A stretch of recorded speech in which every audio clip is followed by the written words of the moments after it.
On Two Wheels this week, we take a look at some second-hand custom cruisers, and Claire meets a man with a very special bike. Also, Jeff compares Ducati's foggy replica with Aprilia's RSV 1000, and some more two-wheeled cock-ups.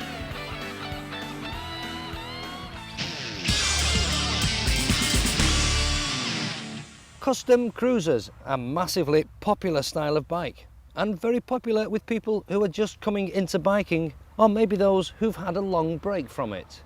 And by that I mean perhaps the born-again biker, the guy or the girl who thinks, yeah, I fancy another bike, but I don't need top performance, I'm not bothered about racetrack ability, and I don't want to have to spend a fortune on fancy new leathers.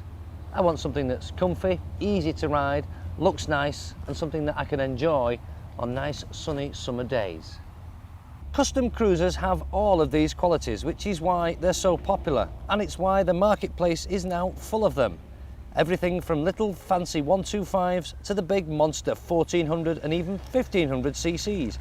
In fact, Yamaha last year introduced a 1600cc called the Wild Star, so they're as big or as small as you want them to be.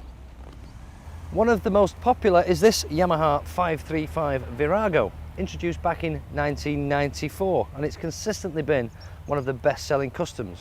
It's very basic, but that means it's very reliable, not a lot to go wrong. An air-cooled V-twin motor, not very powerful, but it'll do about 100 miles an hour, which is plenty fast enough for a bike of this style. It's also very, very user-friendly, and it's very popular with lady bikers because it's got a very low seat. It's dead easy to get both feet flat on the floor. Also makes it a good choice for people who perhaps just passed the test, new to biking. It feels very manageable, not daunting in any way. And it's got lots of nice shiny chrome to impress the neighbours. And they will be impressed. The Virago certainly looks much more expensive than it actually is. A brand new one only costs just over £4,000. Not bad. You could even pick up one like this, about 12 months old and less than 1,000 miles on the clock, for as little as £3,000. I personally found it quite comfortable on the shorter runs, but it did start to feel a little cramped after an hour or so in the saddle. So taller riders, let's say 6-footers, should beware. But if you are a 6-footer and you like the shape and the style of the 535 Virago, then it's not a problem. You can have its big brother, the 1100cc version. Not much different to look at, just that everything's bigger. Still got an air-cooled V-twin motor, still got lots of nice shiny chrome. But being physically larger and about 40 kilos heavier than the 535, it's a bit more of a big boy's bike. It's also much more comfortable. The seat is wider and thicker, giving a much more relaxed feel to the bike. The extra power from the 1100cc's is very useful. The mid-range is far better. It saves having to flick up and down the gearbox to find any decent usable power. Custom cruisers have never been renowned for their handling, but this big Virago is certainly no worse than anything else. If you put this style of bike into a situation which requires sharp steering and instant stopping power, then you've completely missed the point. Just sit back, relax, and enjoy the ride. So at 1100cc's, it's more than twice the size of the 535, but it's nowhere near twice the price. This is an S-registered import example. It's got 8,000 kilometres on the clock, about 5,000 miles, and for this you'd expect to pay about £4,000. Not bad at all. So for £7,000 you could have a his and a hers Virago. Now that would be very posy. Now, no talk of custom cruisers would be complete without me mentioning Harley Davidson. So there you are, I've mentioned them. But this huge great lump of metal isn't American, it's Japanese. A Yamaha 1300cc Royal Star. Yes, 1300cc's. You can get bigger engines than this, 14, 15, 1600s, but as far as physical size goes, this is just about as big as you're going to get. This is the fully dressed version with a few extra bits and pieces on it, extra chrome. It's got a nice backrest on there for the pillion, very useful. And this massive windscreen, it's huge. Look at the size of that. You've no idea what the weather's like sat behind it. It could be doing anything out there. It's enormous. In fact, it could even be double glazed. No, it's not. It's very useful, keeps the wind off you, but it's a bit annoying as well. For me in particular, the top of the screen is right in my line of vision, which is a bit of a pain. You've either got to go up above it or you've got to slouch down and look through it. It's like somebody holding a pencil right on your eye line. Bit of a pain, but I'd rather have it than not. And on this we've got a couple more cylinders over the two Viragos, which we've already seen. This is a V4 producing about 70 brake horsepower, which is not very good for a 1300, I know, but it produces all its power at very low revs. It's very, very grunty, very torquey, really got loads and loads of bottom end. In fact, it would pull a house down. The seating accommodation on a Royal Star is as good as you'll get. Total luxury. Well-placed handlebars and huge footboards which transmit surprisingly little vibration from the big V4 motor. It's perfect for posing through country villages, but at 305 kilograms in weight, it becomes hard work in busy traffic. It looks very expensive and just as impressive as any Harley, especially this fully dressed version. And you might be surprised to learn that one like this, T-registered example would you believe, can be bought for as little as £7,700. Okay, it's not exactly pocket money, but it's only at the same price as a decent sports bike. And you have to admit that on the face of it, you do appear to be getting an awful lot for your money. With a custom cruiser, you're buying a style and an image rather than the latest in fancy technology and gizmos, and that's not such a bad thing for some people.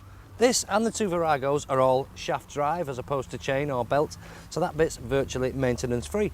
Suspension systems are usually fairly basic. You're not tempted to start messing about with the preload or sharpening up the rebound. None of that, you can't do it, simple as that. The only maintenance you need to do on a regular basis with these is with a bucket of soapy water, because keeping one of these things looking good, especially in a British climate, is a job in itself. And there's loads and loads to choose from. Bike shops are full of second-hand ones, and you'd be unlucky really to find one that's not in fairly decent nick, because many of them have spent most of their life stood still, waiting for the sun to shine. So as we've seen, £3 will buy you a good as new Virago. And if you do want to go the whole hog, see, I've mentioned it again, but if you do want the full treatment, £7,700 buys you one whole lot of motorcycle.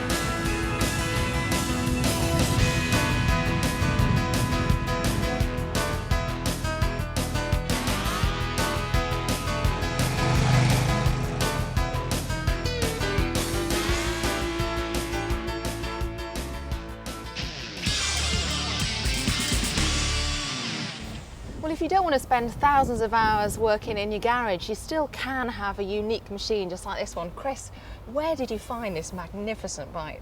GMX Centre at the bike show in January. It was up for sale then on the Paul Johnston stand. He was selling it, so asked a bit about it. And the detail on it is quite incredible. It really is. I bet you attract some serious attention on this, don't you? just a bit, yeah. It's certainly a crowd puller when you go anywhere on it. But, it's good fun. Absolutely. And there's not a lot on this bike that resembles a normal GSXR. For instance, Chris, I don't see an ignition switch over there. How do you start the bike? There's a small button on the left hand side of the engine which brings the ignition on. There's a proximity immobiliser which she's got an aerial which picks up, and then you're able to start the bike by pressing the left hand headlight. And what about your indicators? Can't see any of those up there either. I don't know where they are. You don't know where they are? So we do a couple of sly hand signals. Something like that, yeah. Something like that. Doesn't quite go with the image on that, Not really, I have to say. But of course we do use them. Chris, those reservoirs are really fantastic. But how would you check the levels on something like that? Well, you just have to keep checking regular because there's no sight glasses on or anything like that, but they don't hold a lot, so you know every couple of weeks you've got to check them when you use it. You don't.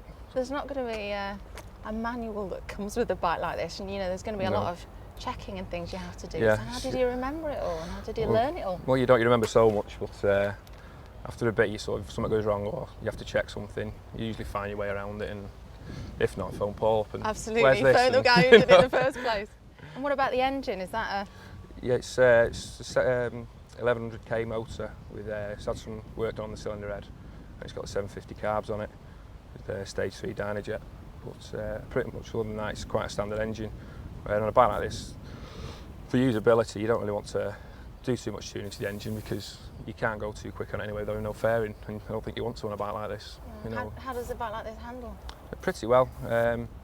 You can throw it about a bit, but obviously not as well as a standard one. But it'd be surprising if someone had a go with it who'd got on it thinking it was going to be pretty awful. They'd get on it and be quite surprised by it. Obviously, this is your pride and joy, and you keep it absolutely immaculate. What's it like to work on? A few fiddly bits on it, and taking the seat units off is a bit of a nerve-wracking thing to do because you don't want to damage that. Yeah. It is a bit tight fitting, but other than that, it's not too bad to work on. I've not had to do too much to it though. A few problems with the electrics on it, with the lights and that, with the relays, but all that's on a plate underneath where the tank should be, so it's all right in front of you and you can trace things and find out relatively easily. And this is one complete unit. How do you fill it up with petrol? Under the seat, the back of the frame's been cut off and it's now a petrol tank. It holds about 2.5 gallons, which is enough, but you fill it up under there. You've done a bit of work down there on the exhaust. That doesn't look very standard either.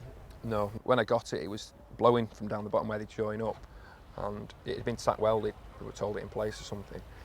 So when I took the exhaust off as a one-piece unit, so I get the front of the bike on a workmate and the back on some car ramps. That's hard work, isn't it? Well, on the phone to a few friends, like, you come round and give us a lift. Yeah. So they're all holding it there. I got the exhaust pipes off, and because it come off as one unit, I just welded it all up all the way around. It sealed it, but it's a bit hard work getting the exhaust pipes on, but hopefully they won't have to come off again. You've really got to keep on top with a bike like this, haven't you? Yeah, every time you go out on it, you're spending a fair few hours cleaning it after. Yeah. But if you let it go, get too dirty, you're going to spend hours and hours cleaning it again. It would be criminal not to have a bike like this gleaming anyway, wouldn't it? Yeah, you've got to. If you're not, I get too much stick off my mates as well if you've seen it dirty. What's happening with this sort of thing?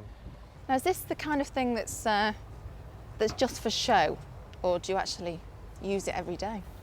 Initially it is a show bike, but I do use it a fair bit. I go to work on it quite often. You go to work on it? Yes, yeah. I've got to eat.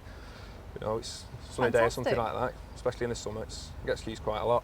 You have a massive crowd of people around you when you arrive at work every morning. I bet you do. Why? You get some looks in the traffic, with your rucksack on and all your stuff going to work. Rubbernecking going on when you pass. Sort of looking at what's he doing on that. Look at the state of him, It's certainly fantastic, Chris. Thanks very much for bringing it down. Cheers. Right, no problem. And after the break, Jeff rides Ducati's Foggy Rep and Aprilia's RSV and some more cock-ups.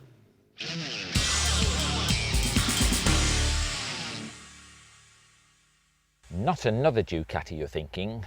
Well, you've been nearly right, but what I want to do this time is see if this, the Aprilia RSV Mille, is the real bolognese, or does the Ducati still cut the pasta, as it were? Now, I know what you're thinking, this is a Foggy Rep, but for the purpose of this exercise, it's not. This is a 996 Biposto, trust me. First thing you notice is that the Mille looks and feels much bigger than its direct rival, a 916, or if you like, a 996. It's lighter but physically bigger all round.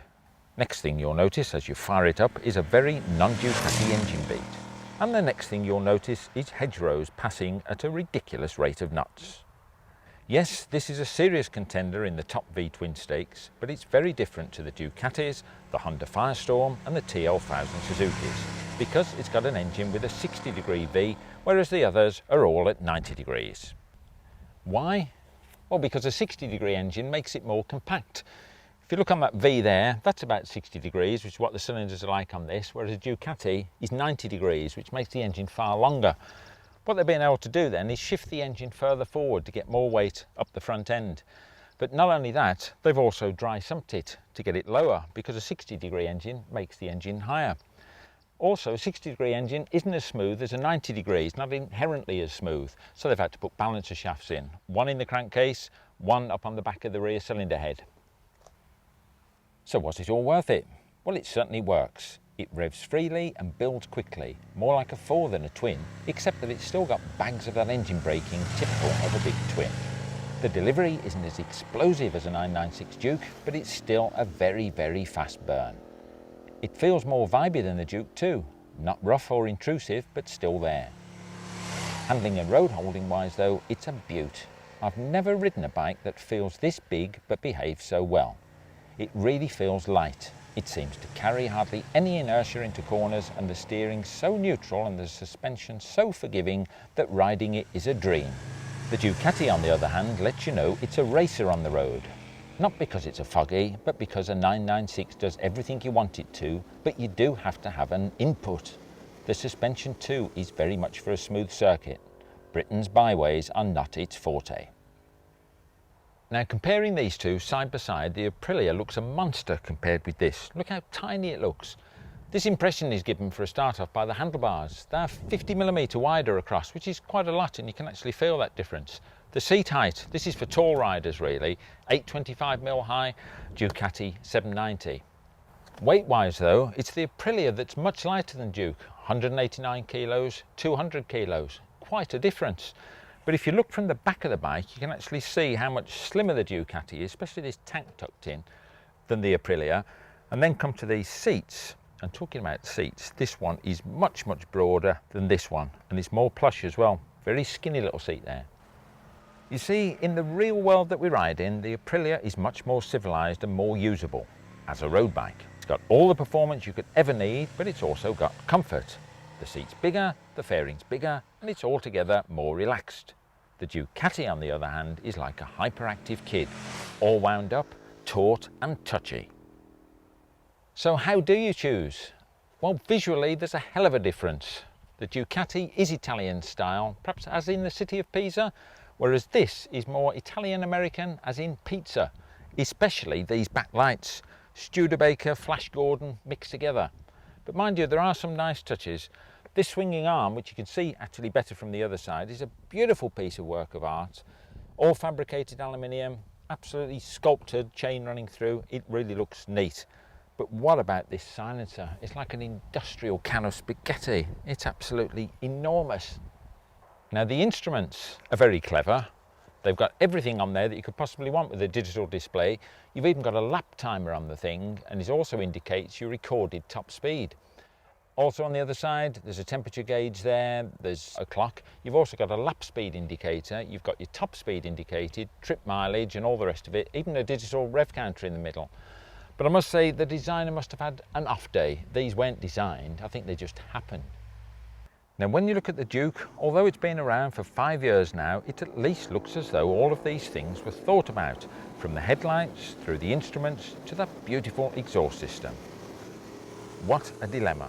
Both brilliant bikes, both with all the toys, Brembo brakes, fully adjustable suspension front and rear, very similar specs in so many ways.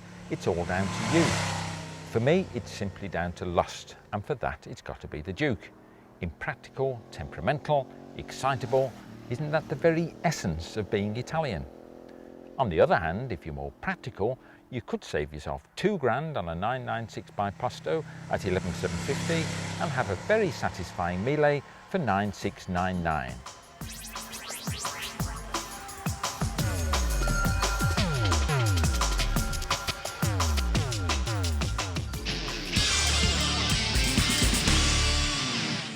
No motorways, No, I know. no toll roads. Everything's 90% of the stuff's free. Yeah. Now, Wayne's brought me here to this water wheel thing. I don't know where he is. He's disappeared. I saw him park the scooter up, but... Flubba lubba, feeble, flubba lubba weed.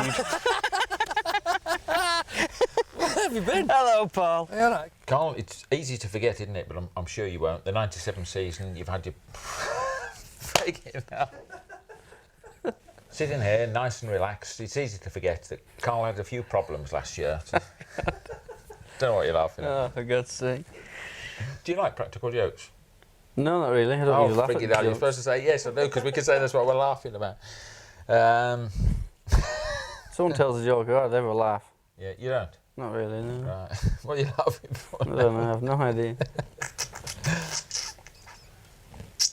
I wonder what the bloody hell that was then. I could hear it. It's me sucking my glasses. Did you get that? You get that? That wasn't me. It's Ruby can't smell it. ruffled me paperwork as well. Right, okay, then I've just got to remember what the bloody hell I was going to say now, haven't I? Sitting back here, nice and relaxed. It's easy to forget that young Carl here, sitting here, nice and relaxed, even with Carl having the occasional chuckle now and again. I think that's fair to say, Carl. It's easy to forget what's gone on this year, because you've had a lot of trouble with the bike, with handling, you've been down on power, down on speed. Just how are you going to overcome this? The question's too long. He's going. Well.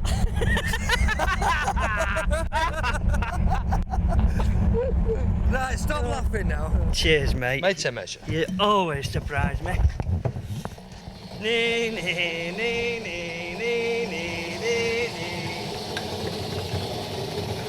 You're looking properly dressed then? Well, they just wanted me because there's a field full of sheep there looking rather. Oh yes, they're all running. Oh yeah, I think I'll Can be you out. make a U-turn? I bet you can make it Sizewalter, can't you? Does that flash through your mind, you know, oh, hell, at my home circuit as well, you know, I mean, does it all happen that quick and but you still think of the fans, do you? It happens quick, but, you know, queue, telephone. So do you have a quick sort of scan round and look at all these faces, these sad faces? And you just feel it, you know, they go quiet and they start, oh, never mind, next race, and phone's ringing again. Body piercing.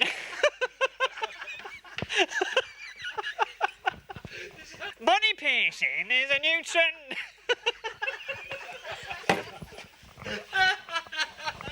Right, I'm going for this now, right. Don't laugh, Paul.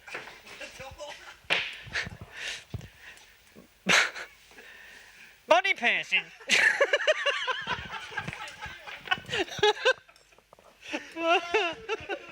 So what are you doing here, mate?